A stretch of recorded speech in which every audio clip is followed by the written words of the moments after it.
Está grabando, seguro de que todos sepan, listo. Listo, muchachos, ahora sí, oficialmente, ¿qué más? ¿Cómo van?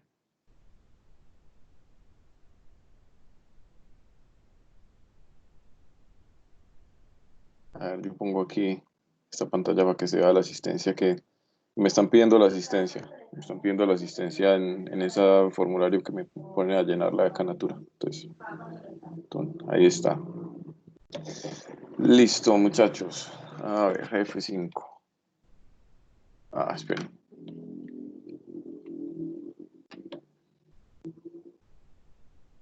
Juan José Ayala. Los voy a mover para acá para que salgan los nombres para la asistencia que me están pidiendo. Listo, muchachos. Bueno, entonces, lo que hoy nos convoca es las pruebas de software. Hemos ido pues como por todos los pasos de la documentación que tenemos que compilar para el trabajo escrito pues que tenemos que entregar junto con el software que estamos desarrollando. Esto es como, en cuanto a lo técnico, pues poniendo a un lado la carreta, en cuanto a lo técnico, sería como lo último que tendríamos que repasar, digamos, pues, porque ustedes ven una materia entera de esto. Entonces, estamos es como haciendo un refresco, ¿sí? O que un recorderis de todos estos temas. La mayoría, pues, seguramente ustedes han visto que la gran parte de los temas que hemos mirado en esta clase han sido sobre documentación, pues sobre escritura técnica. Pero pues que también tienen incidencia en el desarrollo pues, del programa que los equipos están haciendo. Entonces, bueno, y como les comentaba, pues ya después de esto, vamos ya a entrar propiamente en el trabajo escrito que tenemos que adjuntar al software, ¿cierto? Bueno, entonces acá la idea es recordar qué son las pruebas de software, los tipos de pruebas, cómo se hacen y al final vamos a ver también cómo se documentan. Porque en nuestro trabajo habría que adjuntar unos casos de prueba. No tenemos que ser muy exhaustivos. De hecho, en este trabajo escrito en general, no hay que ser muy exhaustivos. O sea, no vamos a hacer 100 casos de uso y todo. A pesar de que de pronto en un software grande, pues sí sería así, pero acá, digamos que sí, no es necesario ir tan profundo en las cosas. Entonces, acá cuando estemos haciendo pues, los casos de prueba del software pues, de cada equipo, no hay necesidad de hacer tantos, pues, o sea, unos 10 tal vez. Y eso que no muy Unos complejo. 10. Sí, pero pues son casos de prueba muy sencillos. O sea, por ejemplo, un caso de prueba sería en la pantalla inicial, am, que bueno, en la pantalla inicial no. Colocamos, voy a decir cualquier pendejada acá. Em, que sea un software el ejemplo que les pongo yo siempre de un parqueadero. Que, caso de prueba, que en los campos donde se ingrese una placa, no se puedan ingresar caracteres por fuera del rango, pues, de las letras de A a Z y de los números de 0 a 9. Eso sería ya un caso de prueba, punto. Entonces después ahí lo ponen. Entonces después tienen que escribir eh, el proceso. Entonces ustedes ponen en las pantallas tal y tal y tal y tal, hay campos donde se debe ingresar la placa. Después ponen en otra columna resultado esperado. Se espera que al ingresar este tipo de caracteres el usuario sea notificado con un mensaje de error que no se puede, algo así. Y al final resultados colocan el software superó la prueba con éxito, o algo así. Ahí ya está un caso. Em, 10 suena como un número grande, pero van a ver que no, porque pues vamos a hacer pruebas de eh, como de caja negra y cosas muy sencillas. Entonces no se me asusten, que esto sale fácil. A ver, bueno, pruebas unitarias no son necesarias. Deberían, si ustedes quieren, como por si los joden, hacer una o dos pruebas pues de tipo de pruebas unitarias, pero realmente no es tan necesario, no es tan necesario. Ok. Muchachos, de pronto en media presentación voy a tenerme que ausentar 2 minuticos, pero ustedes ahí no sé si se fuman un cigarrillo, se toman una cerveza mientras, pero son solo 2 minuticos. Son solo 2 minuticos que me tengo que ausentar porque pues estoy esperando un domicilio. Qué pena, muchachos. Bueno, listo. Entonces, bueno, tras toda esa parla, vamos a hablar de pruebas de software. A ver, ¿cómo es que se pasa la diapositiva? Esperen. Ya. Bueno, entonces, la presentación empieza con un mensaje un poquito pesimista, pero que es totalmente real. Entonces dice, el software y las catedrales se parecen mucho. Primero las construimos y después rezamos. Um, es, es un hecho, es un hecho irrebatible que absolutamente todas las piezas de software que ustedes puedan imaginarse que existen tienen errores. Por más validaciones que ustedes hagan, um, por más frameworks de pruebas que le apliquen, absolutamente todo tiene errores. Uh, es un triste hecho, o sea, un software no solamente depende del código que uno haga, sino que también depende de las librerías que estemos usando, incluso depende del soporte de hardware sobre el cual estemos corriendo este programa, depende del sistema operativo. Son tantas piezas que hay muchísimos sitios donde el programa podría llegar a colapsar. Mm, por ejemplo, ¿de qué nos sirve tener un software que valide fechas correctamente si de pronto estamos corriendo una versión muy vieja de un sistema operativo que use el POSIX para manejar fechas y horas? Y entonces el usuario le mete una fecha por allá bien volada que no entre ahí, que no quepa en variables pues, de POSIX y se muera. No, no depende de nosotros, es un error del sistema operativo. O lo que estábamos viendo cuando hacíamos ese SQLite de una validación, que decíamos que siempre había que usar try catch porque era posible que hubieran errores por fuera de la aplicación que nos hicieran colapsar la aplicación, tipo que el archivo de SQLite estuviera corrupto o que el celular mismo estuviera fallando y no pudiera acceder a las direcciones pues, de memoria donde está el archivo, cosas de esas. Sí, o sea, todo eso puede pasar, entonces es muy triste, pero hay que vivir con el hecho de que todo software puede fallar y si puede fallar, va a fallar. Sí, ese es el mensaje, pues, pesimista, pero real.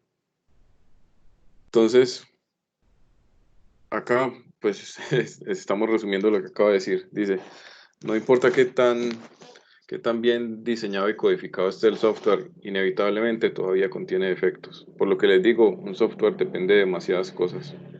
Entonces, las pruebas de software son un proceso que se ejecuta para tratar de encontrar defectos. Y nos dice, una prueba exitosa es una que encuentra errores, no una que no encuentra errores. Siempre hay errores. Y ahorita en las empresas está muy de moda esa cultura de celebrar el bug, como, de, qué bien, nos dimos cuenta del bug antes de que lo viera el cliente. Y es precisamente por eso, porque se ha llegado a un punto en el que se acepta pues que el software va a fallar. Eh, Antiguamente, cuando digamos 15 o 20 años atrás, existía otra cultura muy distinta, que era como la de ridiculizar las fallas en el software. Y, y digamos, ah, pisotear directamente a los programadores que tenían, pues que producían piezas de software con defectos. Eso ya no es así, ya es como que todo el mundo aterrizó y se dio cuenta de que eso es inevitable, todo software va a fallar y que inclusive no depende tanto de la competencia del programador como de la competencia del QA, realmente. Listo. Entonces hablando de QA, ¿cierto? Porque esa sigla, QA, ¿cierto? Quality Assurance, ¿sí o qué? Aseguramiento de la calidad, es un poquito como nebulosa porque hay que definir primero qué es calidad, como para poder llegar a definir pues, lo que hace un probador de software, un tester, un QA. Entonces, de eso nos hablan acá. La calidad de un software no es fácilmente cuantificable porque puede representar muchas cosas para muchas personas. Hay, hay software que para ciertas personas es la maravilla, para otras es muy malo. Depende mucho de la experiencia pues, de cada usuario. Acá nos dicen, la calidad la vas a conocer cuando la veas, porque pues es así. Sin embargo, sí existen como unos parámetros mediante los cuales podemos hacer como una métrica de qué tan bueno es nuestro software. No es algo absoluto, pero pues podemos basarnos en estos criterios. Entonces, nos dice, ¿cómo traduce uno eso? Understandability en entendibilidad, no, o sea, como qué tan comprensible es un software. Entonces, esto es más orientado al código, no tanto al producto pues ya compilado. Entonces, esto de que el software sea comprensible y que sea modificable, voy a abarcar ambos tópicos que están en esta diapositiva, tiene mucho que ver con que el software se pueda mantener por otros programadores que no hayan trabajado en el desarrollo inicial a través del tiempo. Entonces, un buen software es fácil de leer en cuanto al código fuente y es fácil de modificar. Am, no sé si alguna vez hablamos de... Sí, y fue con el grupo de ustedes, si mal no estoy. Cuando vimos el repaso de C Sharp en construcción 5, hablamos de que las variables deberían de ser comprensibles, que no bastaba como conseguir los criterios de nombramiento de una variable en cuanto al lenguaje, pues que no empiece con un número, que no tenga signos, sino que la variable debería tener un nombre que nos deje muy claro cuál es el uso que va a tener esa variable. Eso tiene mucho que ver acá. Un software de calidad debería poderse leer como un libro y en, en cuanto a eso, pues podemos tomar en cuenta lo que les cuento, de que las variables se entienda para qué son, que el código esté limpio, que las instrucciones pues no den muchos rodeos, que no haya código pues que no haga nada, que Pasa mucho que de pronto en un software, a medida que se va modificando y que le van metiendo la mano varias personas, queden porciones del código aisladas en el código fuente y que no estén haciendo nada. Todo eso debería de ser eliminado. Sí, prosigamos. Estos dos aspectos de software de calidad, ¿cierto? Confiabilidad y eficiencia, pues ya no tienen tanto que ver como con la parte pues, de la codificación, sino ya con el compilado. El software debería ser confiable, o sea, que debe de realizar su función, ¿cierto? Sin fallar, al menos no tanto. Y debe ser eficiente, o sea, que debería de operar con los recursos mínimos que requiere para funcionar. En cuanto a esto, también fue con el grupo de ustedes que les hablé cuando hablábamos de los tipos de datos de C Sharp en el repaso que hicimos en Construcción 5, que muchas veces los programadores simplemente cualquier número, cualquier cosa que fuera numérica, la definían como un entero, así directamente, así fuera una cantidad que no fuera a superar un número 20. Pasa mucho con los for, que vamos a iterar y entonces definimos un entero índice y sabemos que ese ciclo no va a tener más de 30 iteraciones. Entonces, para eso definimos un entero que le cabe en 2 billones y pico, para hacer 30 iteraciones. Pues eso no es un software de calidad, porque no estamos optimizando memoria ni procesador.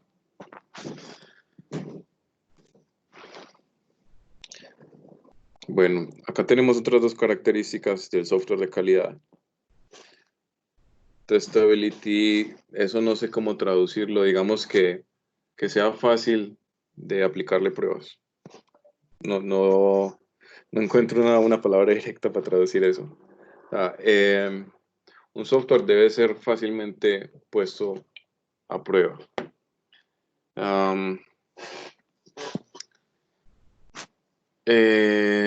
Por ejemplo, estoy acá pensando nuevamente en el software hipotético de parqueadero. Cuando tenemos frameworks para hacer pruebas, no sé si ustedes han trabajado ya en eso, tipo Selenium y esas cosas. Y estamos probando páginas web. Él va a buscar los elementos de la página mediante el ID que se le defina pues en el código HTML. Entonces,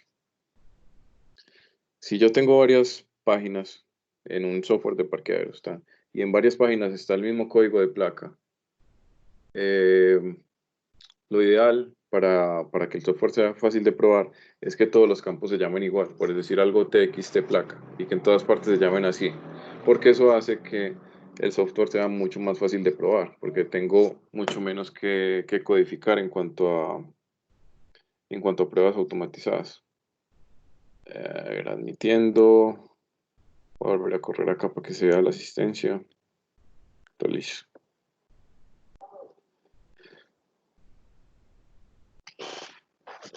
Ok, y usabilidad es, como el nombre lo dice, la facilidad para que el software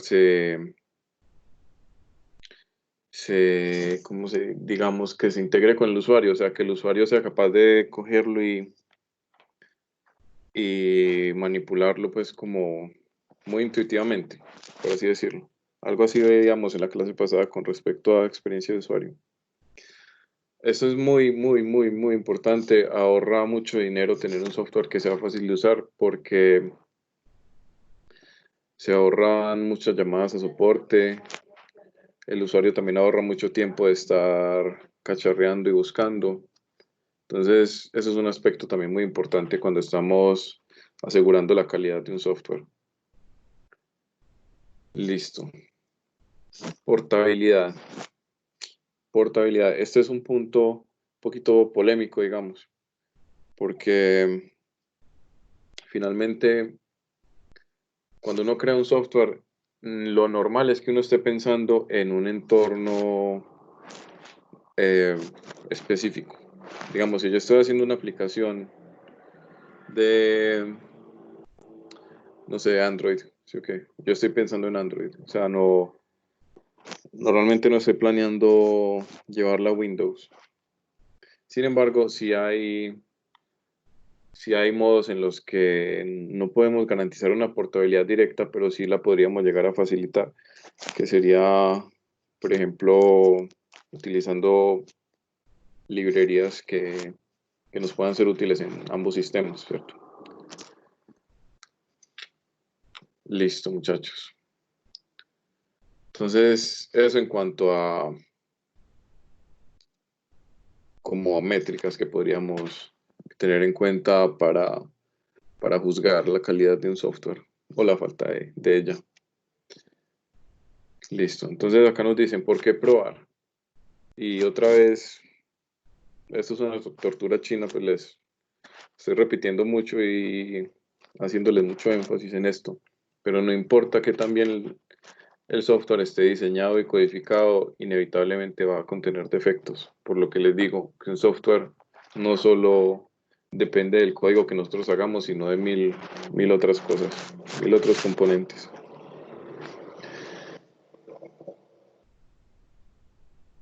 Entonces nos dice, las pruebas pueden probar la presencia de fallos, pero no pueden probar su ausencia.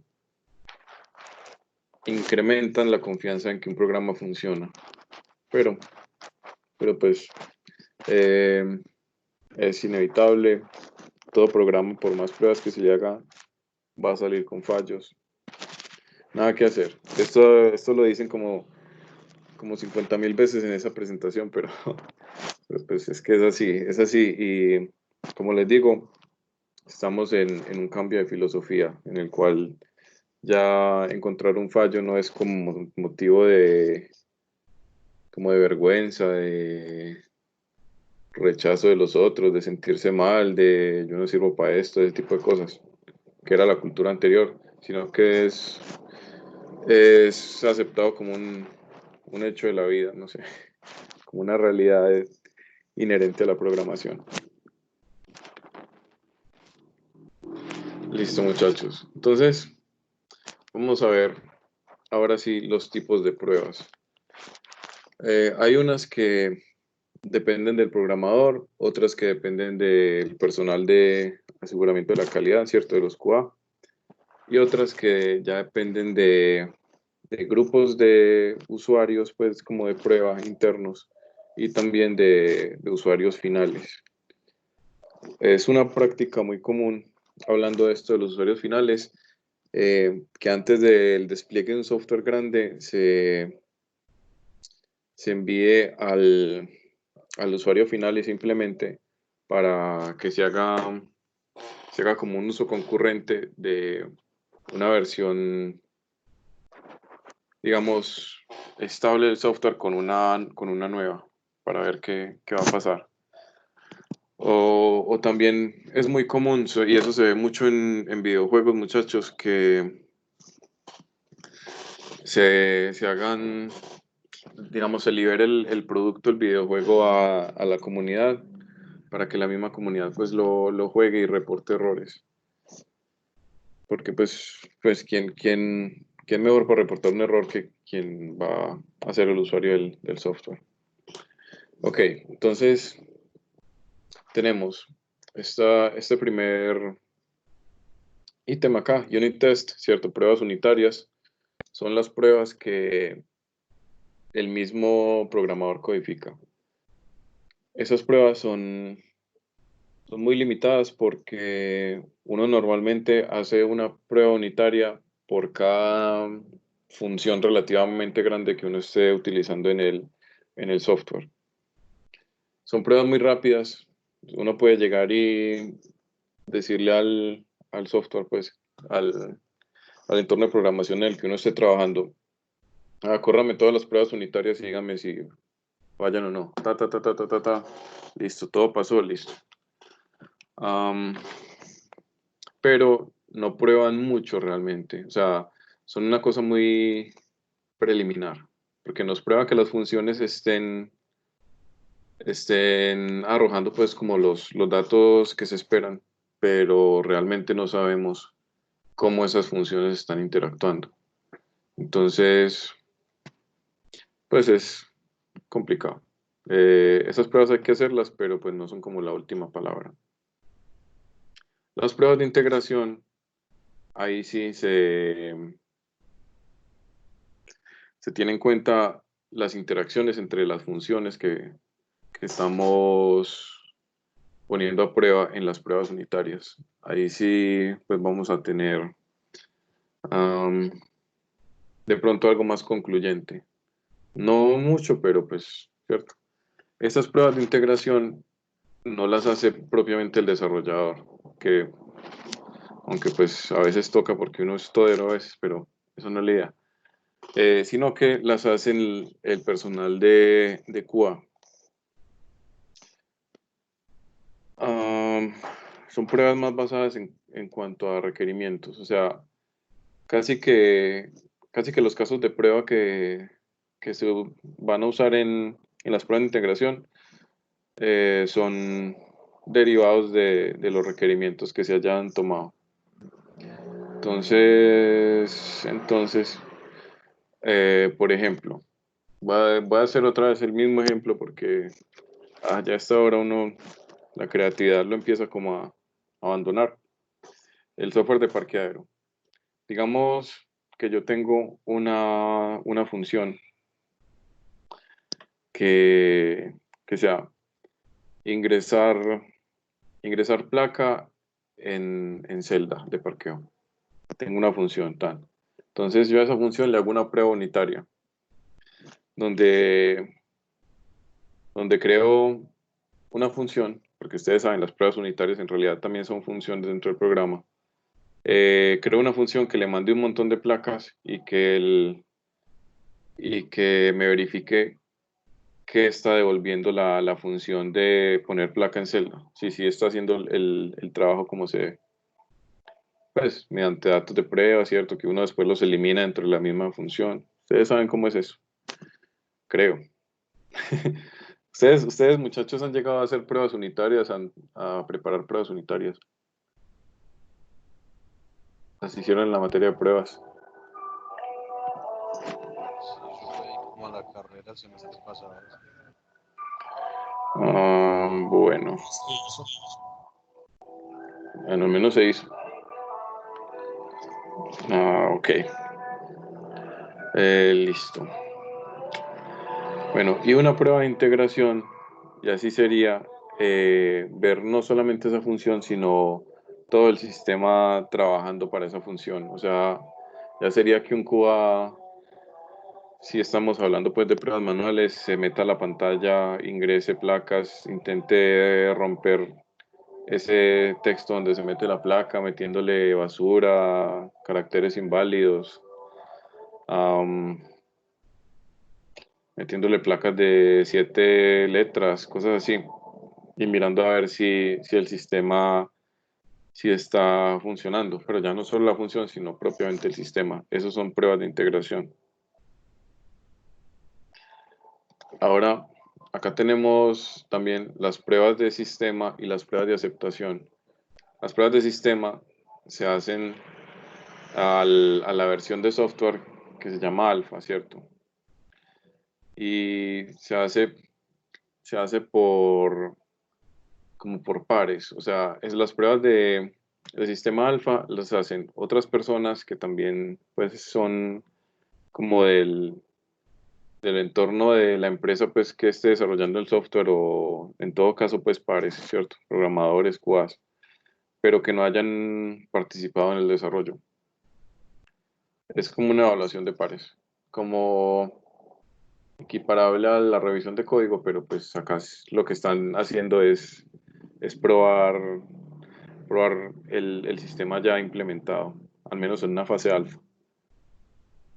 Y las pruebas de aceptación, las pruebas beta, se, se hacen ya propiamente con quienes serían los usuarios finales del producto y se hacen sobre, como el nombre lo indica, una, una versión beta, o sea, una versión que está próxima a ser la candidata para hacer release, para, ¿cómo se dice? Ay, muchachos. Am, para salir al público, ¿cierto? Para salir a producción.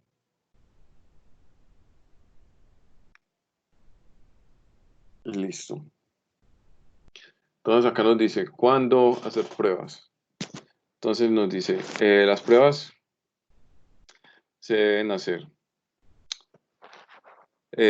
Acá nos dice que en la programación ágil, claro que esa es una mentira más grande que una catedral, pero bueno, es la teoría. Los programadores que implementan la programación ágil hacen casos de uso, Dios mío. Hacen pruebas unitarias, Dios mío. Tengo los cables trabados, muchachos, ya hasta ahora, por Dios. Hacen pruebas unitarias antes, antes de codificar cada unidad, mejor dicho, cada tarjetica del Jira, por así decirlo. Y pues del Scrum, ¿sí o qué? Cada tarjetica. Ok. Y nos está diciendo que también muchos procesos de software involucran hacer pruebas de sistema y aceptación paralelas con el desarrollo. O sea, una de las tareas que el programador saca, ah, que la lleva hasta QA y que después QA la prueba, ahí ocurre una prueba de sistema de aceptación, aunque el software completo no esté listo. Ok. Y hay otro tipo de pruebas que son las pruebas de regresión, regression testing. ¿Esto qué es? Esto es cuando el software ya está en producción y ha superado todas las pruebas de sistema de aceptación, pero eh, se le van a implementar características nuevas. Hay que volver a probar todo el sistema, hay que volver a probar que algo no se haya dañado durante pues, la implementación de la característica nueva. Eso es muy importante, es porque es muy fácil que uno dañe algo al estar implementando algo nuevo. Inclusive como cosas que no tienen nada que ver y pues en apariencia y uno termina dañándolas. Muchas veces hay un componente común que uno tiene que modificar y uno cree saber en todas las partes en las que está siendo utilizado y resulta que no, resulta que había ciertos sitios donde se estaba usando y uno no sabía, pum, y los dañó.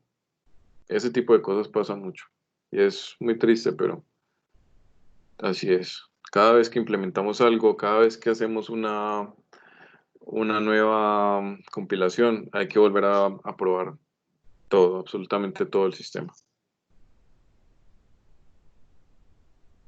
Listo. Entonces, definiendo una prueba, y esto es lo que vamos a tener en mente pues cuando estemos redactando los casos de prueba pues en un documentico que les voy a mostrar ahorita y que pues, les voy a compartir más tarde.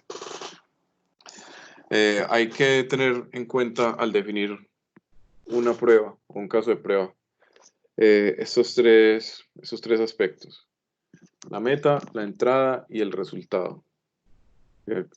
Entonces la meta nos dice es el aspecto del sistema que se está probando.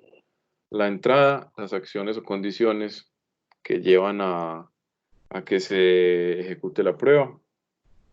Y la respuesta es cómo el sistema debería de haber actuado tras esa entrada que le hicimos.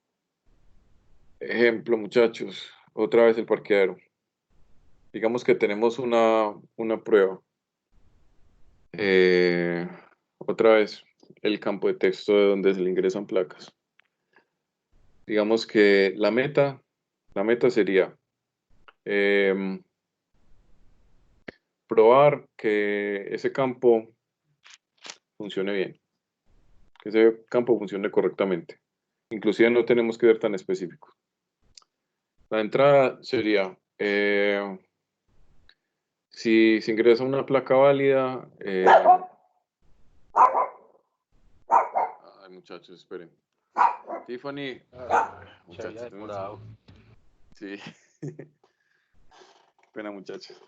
Bueno, entonces estábamos, sí, validando un campo de texto, pues que fuera como una placa. Entonces la entrada sería, por ejemplo, se va a intentar ingresar una placa válida, una placa con 7 caracteres, una placa con un carácter de zero bit, ¿cómo se llama eso en español? Ah, un carácter no imprimible, uno con un guión, tal y tal. Y el resultado de ese test debería ser, ¿cierto? Cuando la placa es así, permitir la entrada. En todos los otros casos, mostrar un error. Ese sería un caso de prueba. Bueno, muchachos, ¿qué dudas tenemos hasta ahí?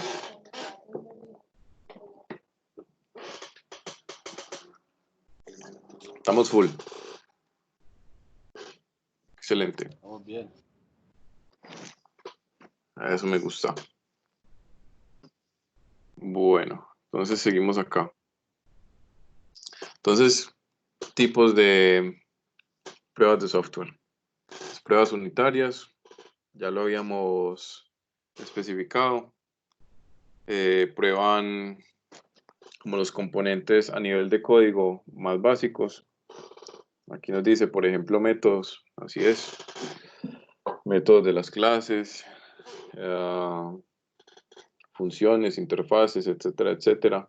Las pruebas de integración, la combinación de varios subsistemas del sistema grande. Esto lo hace el QA. Acá estamos como reiterando lo que estábamos hablando hace un cuarto de hora. Las pruebas de sistema, que son pruebas de caja negra, eso ya lo vamos a ver más adelante también qué es, aunque sospecho que ustedes ya saben. Y las pruebas de regresión, que es cuando nos aseguramos de que no hicimos ningún daño al implementar algo nuevo o al remover algo de un sistema que previamente pues ya estaba en producción. Que era lo que les comentaba de que había que volver a probar todo otra vez cuando hacíamos un tipo de, una de estas implementaciones. Ok. Otros tipos de testing. Acá el que hizo esta presentación pues se las quiso acabar de payaso. Nos dice pruebas de obsesión. Si encuentro este error, es la última cosa que voy a hacer. Bueno, nunca es así. Pruebas de agresión. Si esto no funciona, voy a matar a alguien. Pruebas de depresión. Si esto no funciona, me va a matar. ¿Cómo se dice? A matarse, uno va a suicidarse. Dios, ya ni sé hablar. Eh, Suicidación. la suicidación. Va a ser la suicidación. Si pruebas de agresión, va a ser la matación a alguien. Eso pues es chiste, realmente no. Eh, pero siempre es importante tomarte esas cosas. Pues ya acá estoy como hablando anecdóticamente. Siempre es importante tomarse estas cosas como con un humor muy ligero, o sea, no, nunca tomarse las cosas personales. Cuando nos detecten un error, los de testing, nunca hay que tomarlo personal, ¿no? Que, es que este desgraciado me tiene bronca, que no me pasa nada, no. O sea, el trabajo de él es romper el software. Entonces los Eh, testing agresivos no son tan mala idea. mm, pues no son tan mala idea hasta el punto en el que dice que va a matar a alguien. Pero de ahí para atrás son buena idea. Mm, Entonces, sí, o sea, es lo que les decía, lo del cambio de cultura, ¿cierto? Ahora hoy en día celebramos el error, no nos tomamos nada tan en serio. Si hay un error, pues nada, lo corregimos y ya. Eh, Anteriormente, les repito, pues porque era una cosa muy arraigada. Quien no pasaba el QA ya era mal visto y los jefes lo ponían pues como en entredicho sus capacidades y tal. Ya hoy en día no existe eso. Ya uno no se toma las cosas tan personalmente. Bueno, entonces, acá tenemos otra vez. O sea, está un poquito, ¿qué será? Iterativa esta presentación, pero bueno. Las pruebas unitarias, pruebas que hacemos de cada unidad del programa aislada del resto del sistema, ¿cierto? Probamos función por función, interfaz por interfaz, clase por clase, cosita por cosita. Y son muy fáciles de hacerles una depuración cuando se encuentra un error, porque normalmente primero las hace quien escribió la función que está probando, normalmente. Y segundo, pues porque tenemos ahí el código puro, lo podemos revisar, podemos usar una herramienta de depuración, hacer una depuración paso a paso. En ese punto es muy sencillo agarrar los errores que puedan existir. Bueno, dos estrategias de pruebas unitarias. Black box, white box, ¿cierto? Caja negra, caja blanca o caja de cristal también le dicen. Glass box en inglés. No lo traduzcan caja de vidrio, porque nadie le va a entender, es caja de cristal. Eh, pues black box, ¿cierto? Ejecutamos la prueba unitaria, miramos si funciona o no. Eso hay que hacerlo pues en todas las ocasiones. Y una prueba de caja blanca es cuando vamos a hacer pruebas unitarias, pero hacemos el seguimiento paso a paso del programa, instrucción por instrucción. O sea, estamos viendo propiamente las entrañas del programa mientras estamos realizando esas pruebas. Hay que hacer las dos. Como programador es nuestro deber, como programadores, es nuestro deber realizar ambas cosas.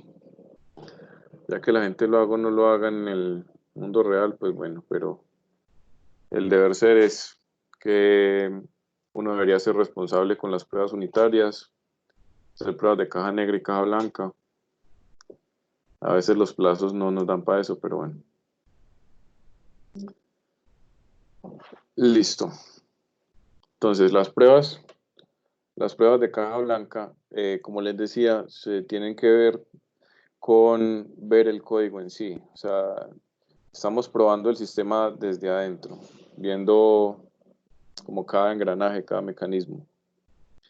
Eh, Mediante esas pruebas, lo que estamos haciendo es que estamos verificando todos los caminos por los que la pila de instrucciones se puede ir, ¿cierto? Entonces, si estamos recorriendo el flujo de un programa y nos encontramos un if, vamos a intentar provocar las condiciones en ese programa para que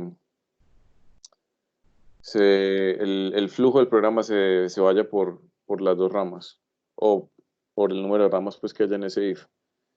Para así pues como poder probar todos los flujos posibles del programa. Entonces, es muy importante eso porque es una cosa muy fea y mucha gente la cae en eso. Cuando hacemos pruebas, solamente miramos lo que se espera que ocurra y nunca provocamos como todos los casos posibles. Entonces, si nosotros no verificamos todas las ramificaciones, todos los ifs, todos los bucles, todo lo que hacen, ¿cómo vamos a saber que el programa sí va a funcionar? Pues porque de pronto en una condición extrema el programa se nos va por un else que creímos que nunca iba a ser utilizado y resulta que sí, por allá está el error. Entonces, sí, ese es el mensaje que les quería dejar cuanto a eso. Acá pues nos está haciendo una enumeración de precisamente lo que estábamos hablando. Entonces, para hacer las pruebas de caja blanca tenemos que ejecutar todas las instrucciones que sean alcanzables, todas las ramas de decisiones lógicas, incluyendo a como las últimas instrucciones de los loops, las que hacen que un bucle se repita. Ejecutar todos los flujos de control, como estábamos diciendo. Eh, Ejecutar todos los flujos de datos, o sea, meter como todos los rangos de valores en cada variable que sean posibles. Todo eso tenemos que hacerlo en un caso ideal. Realmente, muchachos, qué mentira les voy a decir yo. Si los plazos están muy apretados, uno suele saltarse esas cosas, pero no. Ustedes tienen que ser mejor que los programadores que hoy en día. Ustedes van a hacer todo eso, van a estar muy juiciosos. Listo. Ahora, las pruebas de caja negra. Para las pruebas de caja negra, pues no tenemos que ser tan exhaustivos, sino que pues con los flujos de los datos, porque no los tenemos, sino más con el diseño de cómo vería un usuario el programa y como todos los disparates que un usuario podría llegar a tratar de hacer con el programa. Eh, Se prueba ya no usando el código, sino como las especificaciones, los requerimientos. Entonces, ahí es cuando ya empezamos a usar los casos de prueba que decíamos, el software debe ser capaz de hacer tal y tal cosa. Y ahí, en base a eso redactamos nuestros casos de prueba y hacemos pues las pruebas de caja negra. Eh, en las pruebas de caja negra se prueban tanto los requerimientos funcionales como los no funcionales, ¿cierto? También hay que mirar que el software esté siendo satisfactorio en cuanto a seguridad y a rendimiento. Es muy importante, como hablábamos cuando hablábamos de la toma de requisitos, de requerimientos, que un software sí devuelva, por ejemplo, el resultado de una consulta, que le vuelva bien y que también lo devuelva pues en un tiempo, en una cantidad de tiempo pues aceptable por el usuario, etcétera, etcétera. Y en las pruebas de caja negra tenemos que intentar romper el sistema a propósito. También, como les decía, por ejemplo, en el ejemplo, en el único que se me ocurrió hoy, de la caja de texto donde se mete una placa, hay que intentar romper eso a propósito, mandándole tabuladores, caracteres nulos, a ñes, más de 6 caracteres, todo ese tipo ah, de pendejadas pues que un usuario podría llegar a hacer pues a intentar meter por maldad o por desconocimiento. Y además hay que intentar hacer pruebas de seguridad, como les decía, pues por ejemplo en el caso otra vez de la placa. Hay que probar que no se estén enviando caracteres codificados, que no se estén enviando inyecciones SQL tampoco, o cross-site scripting también podrían estar llegando a hacer allí, que no estén intentando sí, meter JavaScripts ahí camuflados, cosas de esas. Inclusive, inclusive muchachos, con respecto a eso hay un meme muy chistoso. Hay un meme muy chistoso. Esperen, yo voy a ver si lo encuentro. Voy a hacer un intento de encontrarlo. Eh,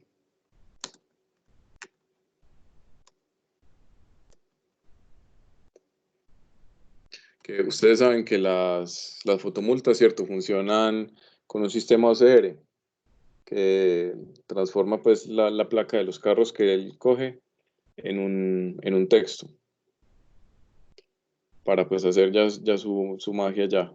Entonces a alguien se le ocurrió en este carro poner en la placa una inyección SQL para tumbar la base de datos de las fotomultas. Eh, pues muy ingenioso y contra eso también tenemos que hacer pruebas. Y funcionó. Funcionó, Ah, pues madre.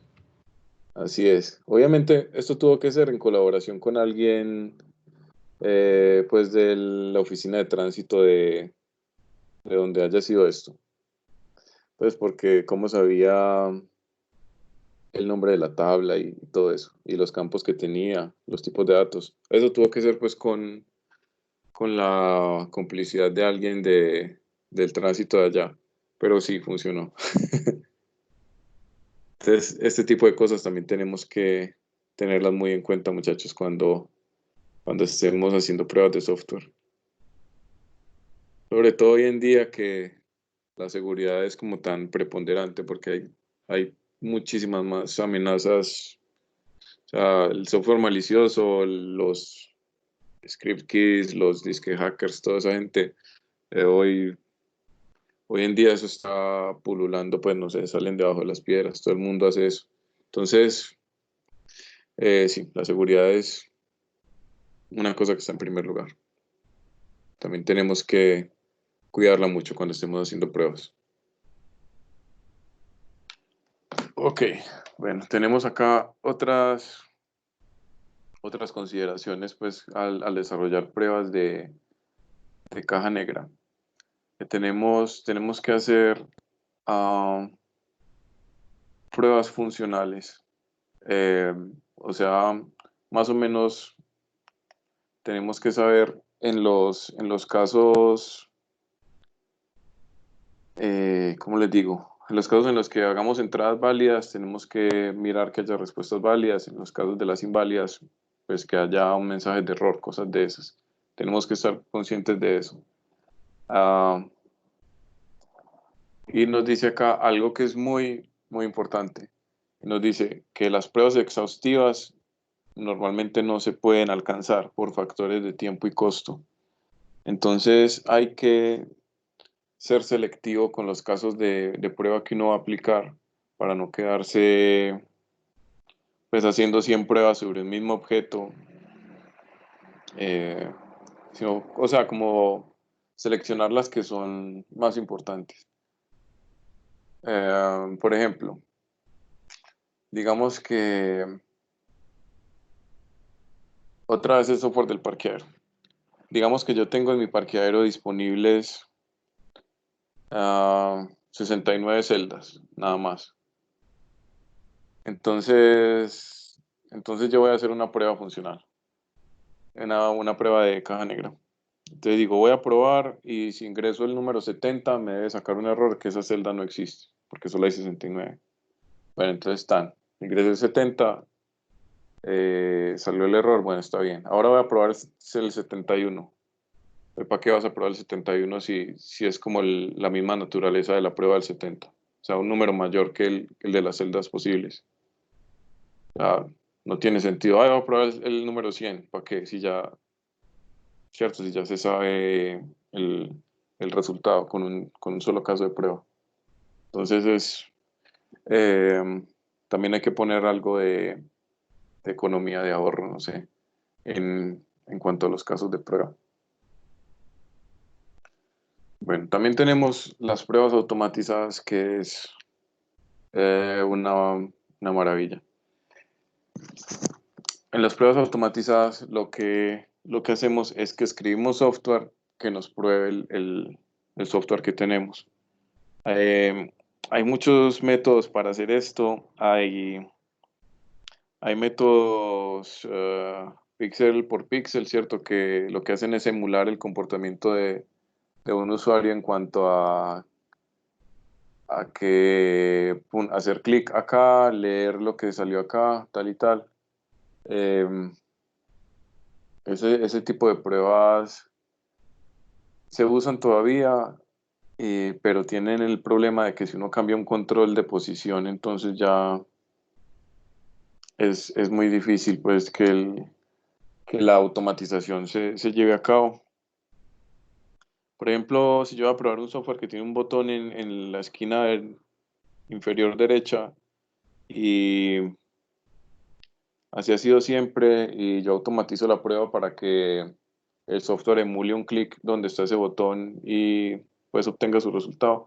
Y resulta que después el cliente dijo, no, ese botón mejor centrarlo tan en el formulario. Tan. Entonces uno lo centra, entonces ya cuando va a correr la prueba automatizada, pues él hace clic donde ya el botón no está. Entonces, bueno. Y también existe otra aproximación a las pruebas automatizadas que ya no es píxel por píxel, sino que utiliza los nombres de los controles y es lo que más se usa pues en web y en aplicaciones pues como derivadas de ese esquema de diseño. Um, Ahí pues lo que se hace es que mediante una inyección pues de código JavaScript, cosas pues que hay muchas metodologías posibles. Lo que hace es interactuar con los controles de las ventanas pues, del software, de los formularios, mediante el nombre de esos controles y ahí pues tendríamos mucho menos problemas que con las pruebas tipo píxel por píxel. Por eso muchachos, es muy importante que estemos muy conscientes cuando estemos haciendo desarrollo web. Tenemos que estar muy conscientes de que a cada control que sea pertinente para una prueba, tenemos que ponerle un ID, un nombre. No podemos dejar, pues no podemos, no deberíamos, no deberíamos dejar controles sin bautizar, porque después para hacer pruebas, pues ¿cómo las vamos a hacer? No tenemos cómo referenciar. Bueno, sí tenemos un expat, pero eso es un dolor de web, pues es un problema muy grande. Entonces procuremos, ¿cierto? Nombrar siempre el tales. Muchachos, ustedes me pueden disculpar 2 minuticos, ya vuelvo. Qué pena con ustedes. Después llegó el domicilio. Dos, Hágale, mi- pues. 2 minutos nomás, 2 minuticos. No me demoro.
Muchachos, qué pena, he vuelto. Me demoré mucho. ¿Me escuchan, muchachos? Sí, sí. Listo. Sí, sí. Entonces, prosigamos.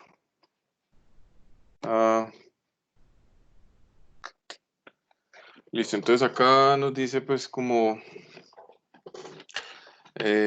lo que les estaba comentando yo ahorita de en qué consistían pues las pruebas automatizadas, es escribir código para utilizar pues los controles y mirar cuál es el resultado que nos devuelve el software y, y comparar pues los resultados con lo que se esperaba. Normalmente ya hay pues como muchos software que hacen eso, que normalmente lo que hacen es correr esas pruebas y tomar capturas de pantalla de los resultados pues de las pruebas. Eso se va corriendo en la noche y ya uno el otro día pues va y revisa qué tal estuvo todo. Acá nos referencia a JUnit, que nos dice que es una herramienta muy utilizada para hacer automatización. Sí, hay muchas. Listo. Resumen de lo que ya hemos resumido, del resumen de lo resumido del resumen de lo que hemos visto, de las pruebas unitarias. Entonces, vamos a continuar ahora sí con esta que pues sí hicimos lo vimos pues como a vista de pájaro, pasamos por ahí, que son las pruebas de sistema de aceptación, que también se conocen como las pruebas de usuario. Entonces, esto para lo que sirve es para contemplar todos los escenarios que los programadores y los QAs pues de pronto no tuvieron en cuenta desde su punto de vista del sistema. O sea, finalmente quien va a hacer uso del software va a ser un usuario, entonces quién mejor para ver que funcione bien o no que pues quien va a estar haciendo uso del sistema.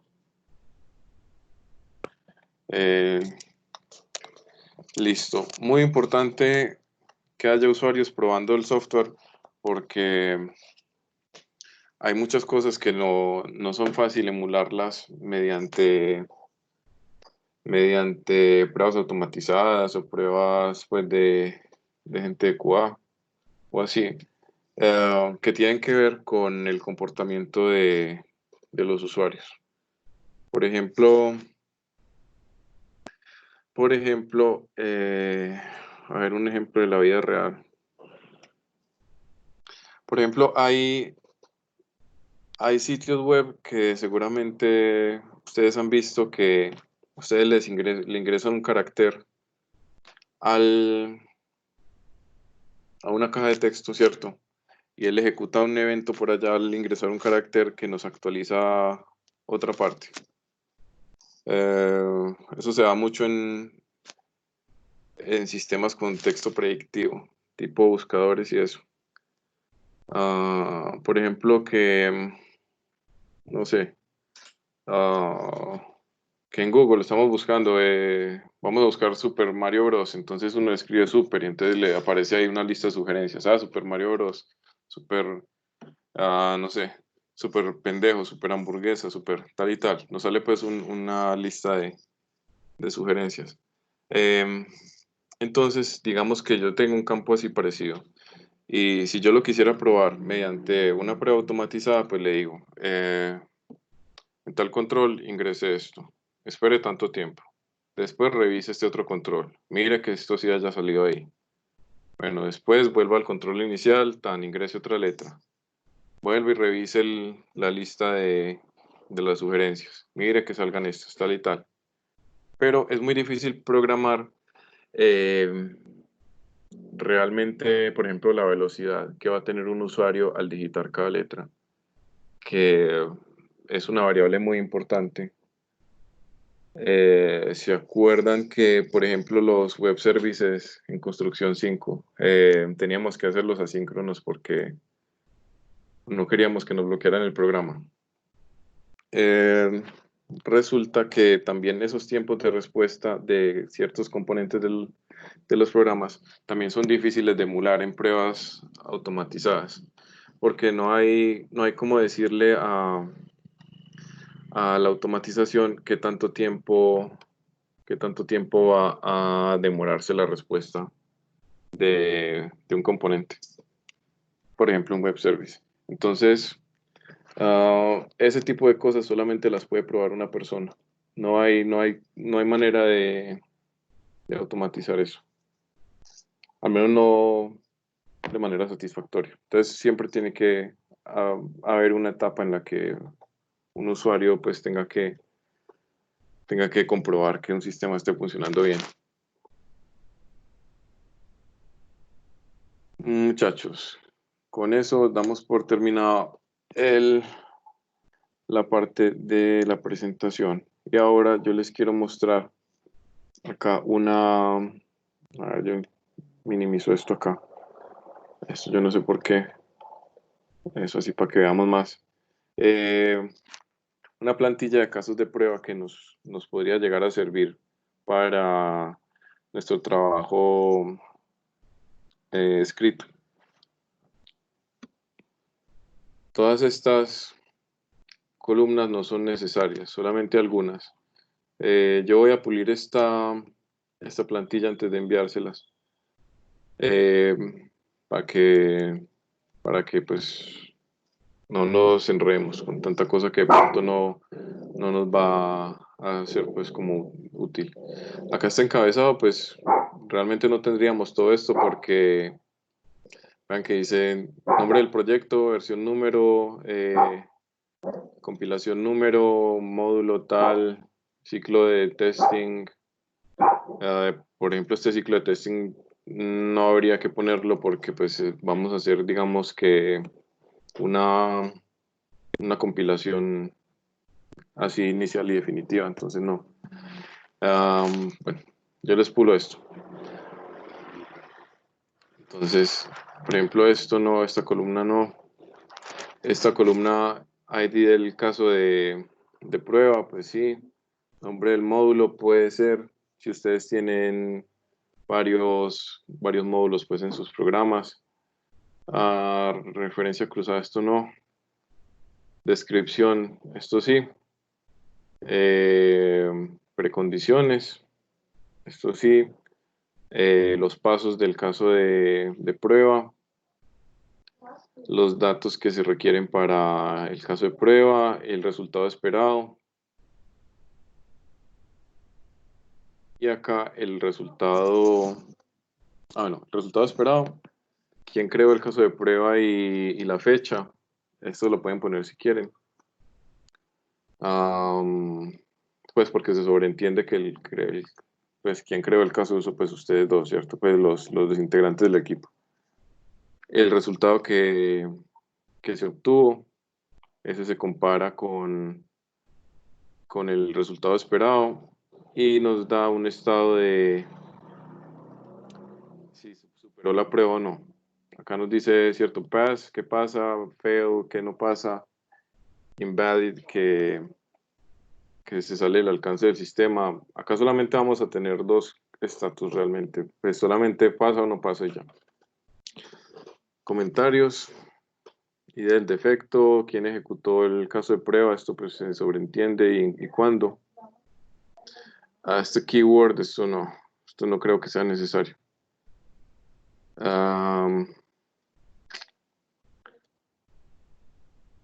Obviamente pues estos casos de prueba, ustedes pues en el software de ustedes, me imagino, pues tienen que pasar, todos tienen que terminar en OK aquí. Como les digo, no hay software que se salve de tener errores, entonces ah, no hagamos pruebas muy exhaustivas, solamente hablemos como lo que funcione, lo que debe funcionar del software y ya. Y sí, para que las pruebas funcionen todo bien y y ya, y el jurado esté contento.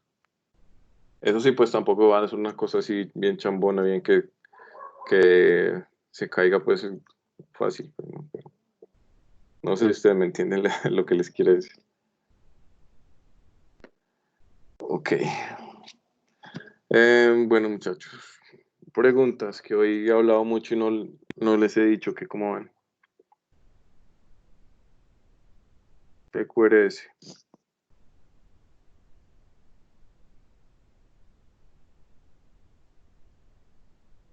Bueno, entonces voy a intentar leerles la mente de posibles preguntas que ustedes van a hacer. Ah, esto es un entregable. Primera pregunta que ustedes creo que tenían pensado hacer. Esto es un entregable. Sí, sí es un entregable.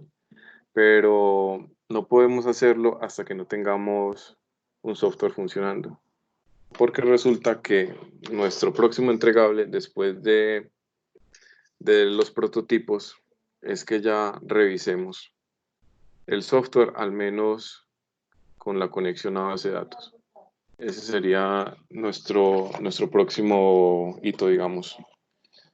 Que eso tendríamos que mirarlo máximo la semana de arriba. Y digo máximo porque estamos un poquito colgados de tiempo. Idealmente deberíamos de tener el software ya hecho en máximo por aquí, por junio 9. El software ya full. Entonces sí, mucho café. Menos mal estamos en cuarentena para que más se den duro. Pero a ver, yo acá tengo abierto el campus, si mal no estoy.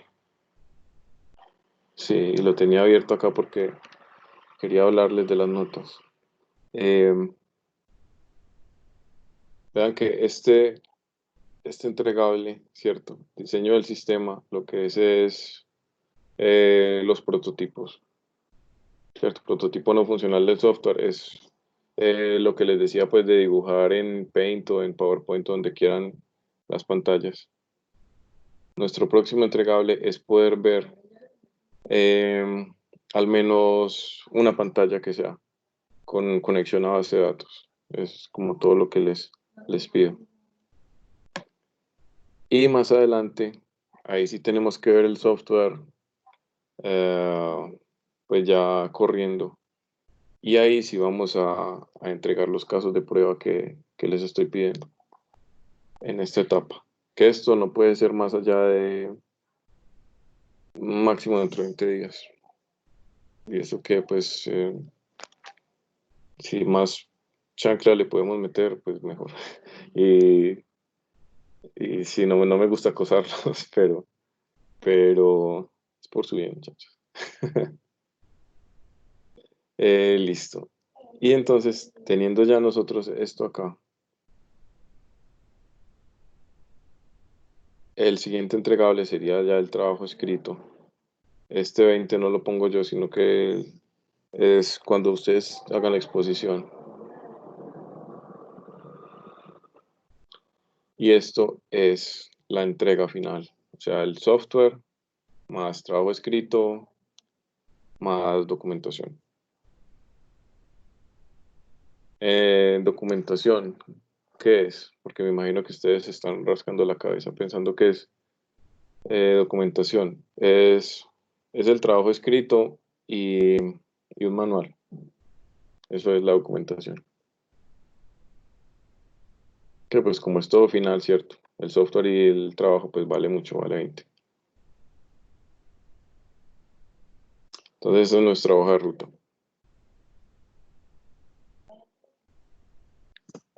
Muchachos, ¿qué preguntas tenemos? Vean qué belleza de notas. ¿Están ahí, muchachos? Mauro, pues más que una pregunta, no, un favor que sí le quería pedir. Claro. Si de pronto cuenta con, no sé, un tutorial, una guía, lo que sea, para hacer pues el proyecto en Xamarin, o pues para aprender cómo hacerlo de varias pantallas, de menús, todo, porque eso es lo que me tiene colgado, la verdad, que no sé hacer Ajá. varias pantallas en Xamarin y conectarlas. Si de pronto tiene con eso y me lo puede mandar a mí o a Jean Paul, le agradecería mucho. Listo, de una, ya se los mando. Ya se los mando. Listo, gracias. No problema. Yo les mando un tutorial bien bacano. Listo, muchachos. ¿Qué más dudas tenemos?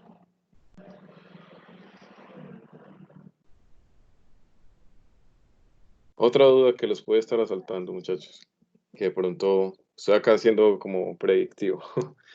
¿Qué pasa si no termino el software antes de tiempo? Si no, si no alcanzamos a hacer el software antes de tiempo, pero al menos tenemos una parte, lo que vamos a hacer es recortar el alcance y modificar el trabajo para que presentemos un producto pues que esté, digamos, terminado hasta hasta donde hayamos alcanzado. Pero eso no es lo ideal, eso no es lo ideal, porque acuérdense que entregamos una ficha por acá. Entonces, es como la contingencia.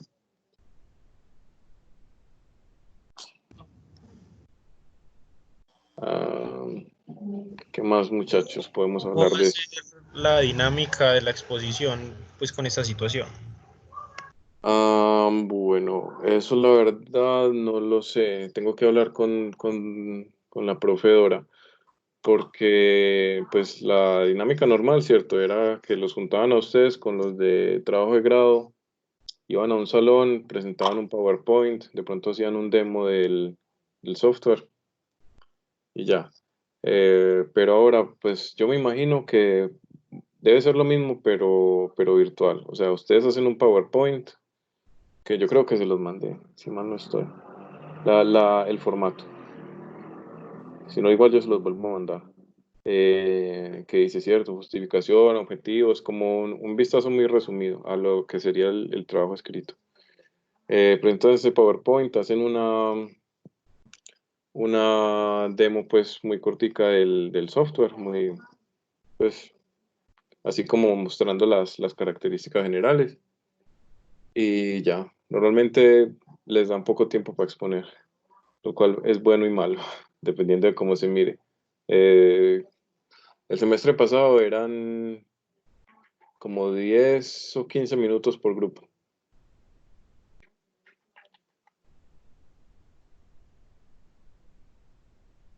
Pero sí, no sé cómo le van a hacer, si por Zoom o no sé qué herramienta les irá a proveer la profesora. Yo le pregunto a ella.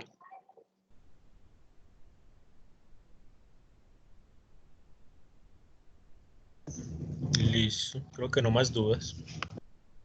Perfecto, muchachos. No, listo. No, entonces, muchachos, ya saben dónde me encuentran, ¿cierto? Por WhatsApp, si algo. Si tienen dudas, si les puedo ayudar, pues con como facilitarles la creación del software. No duden en consultarme. Yo brego a responderles, eh, al menos, si ustedes me escriben, al menos ese día en la noche, pues porque ya estoy saliendo pues de un crunch pues en el trabajo, pero, pero sí ya no los voy a volver a dejar en visto. Eh, sí, no muchachos, no, mucho ánimo. Si tienen avances, también no duden pues en mandármelos. Me ponen ahí, llevo esto, ¿cómo ve? Cosas de esas, si quieren, si tienen dudas, pues que de pronto consideren que vayan a nutrir pues los esfuerzos de los otros equipos, las pueden poner ahí en el chat del grupo, me pueden escribir a mí por aparte, como consideren. Y sí, muchachos, pues eso es todo, amigos, por hoy. Sí, listo. Listo, muchas gracias. Eso, Mauro, gracias. Gracias a ustedes. Ahora, gracias. Gracias a ustedes, muchachos. Seguimos en contacto entonces. De unas, luego, profe. Mucha suerte. Todo bien. Como para grabar, esperen. Por acá.